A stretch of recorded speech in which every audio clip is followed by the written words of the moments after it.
If you had to buy back all the cheap tools you've thrown away, you could have owned professional grade everything twice over.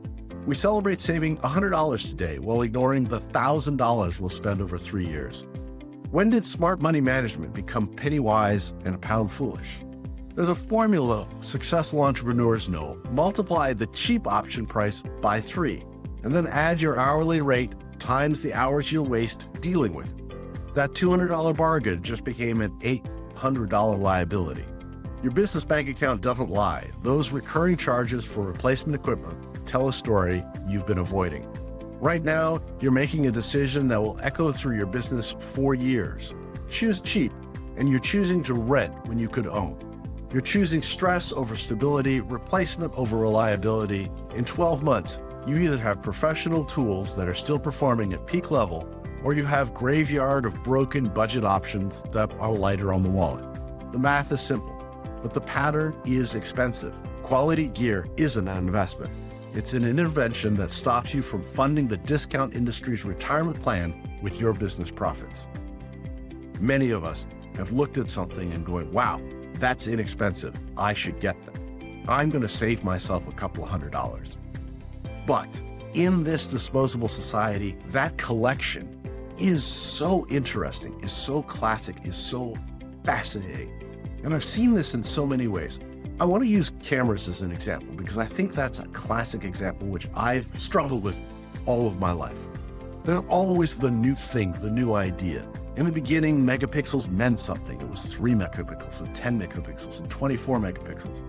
And once it got to 24 megapixels, I bought a camera because that was about what a slide of 35 millimeter slide was the equivalent to.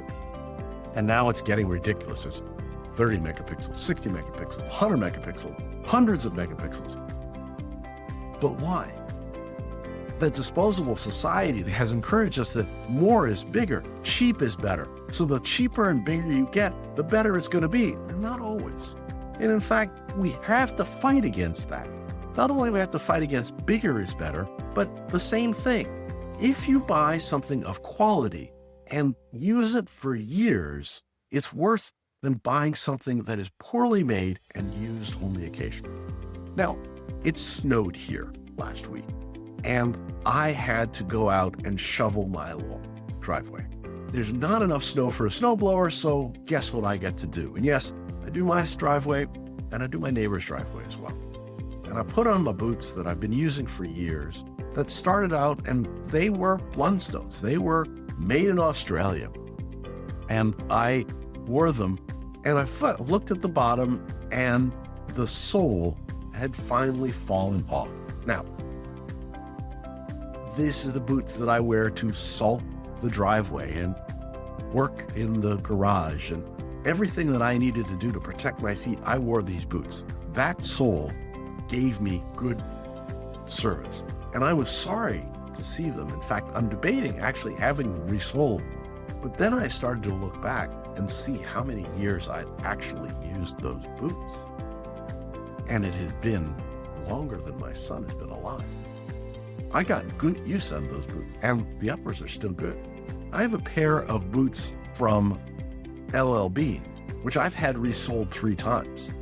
And at this point, I'm starting to feel guilty that I've had it resoled 3 times. The uppers have been done. The boot that I bought wasn't the boot that is anymore, but they continued to do that because I like the boot. That investment over a period of time has been substantial. We have a tendency to see something cheap and grab it because of its cheapness. If we expect our quality of work to be superior, then we should purchase that as well. If you expect your quality of work to be cheap and dirty and fast, then buy cheap, dirty, and fast work. But if you expect the quality to be thought through, if you expect the quality to be interacted with, if you expect the quality of your work to be superior, then why are you using inferior tools? They're taking away from what you need to do. I have gone through more audio equipment than I care to know. And I bought mics, and continued to buy mics that were on the lapel, mics that were interactive, mics that were supposed to be remote, mics that were doing this. And I was always buying the cheap solutions because I did not want to invest. I looked at it again, and I finally went ahead and started buying the mics that everyone said were the best. And in fact, the mic I'm using right now is 10 years old. And I just went on my favorite little website to find out what the best audio products are, because I don't really follow that. And it's still the same mic. I have a voiceover mic that I have used for years and loved. And I've finally decided that I needed to get something slightly better. And I found that there was a mic that everyone used for sure. And the guy goes, yeah, everyone used it, including Michael Jackson. And I'm like, I'm not sure that was the best recommendation, but for mic quality, this is the same mic that everyone uses.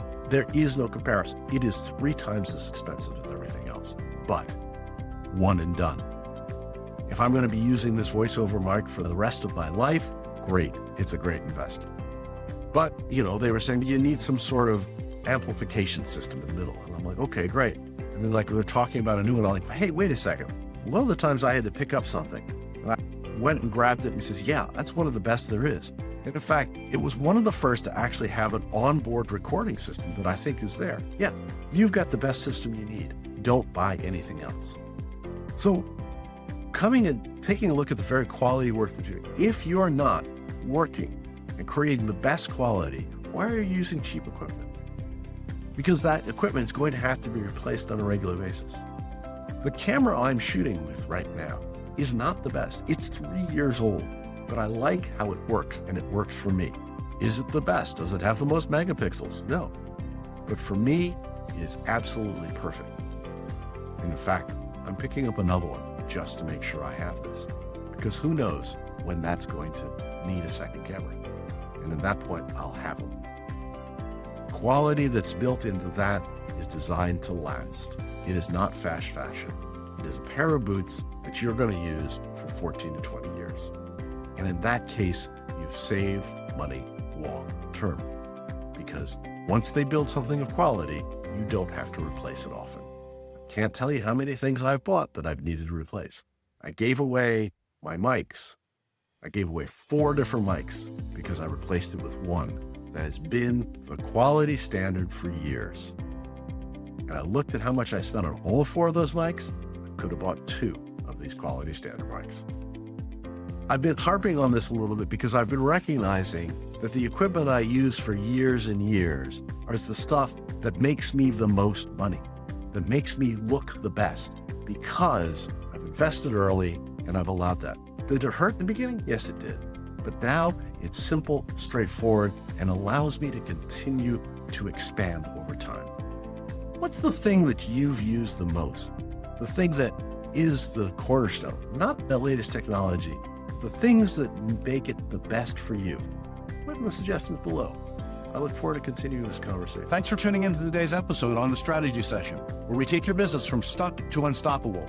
Here's another video I think you'd enjoy. If you found these insights valuable, remember to hit the like button, subscribe to our channel, and ring the bell for notifications on our latest videos. Remember, you're not just marketing, you're making history with Venture Gained.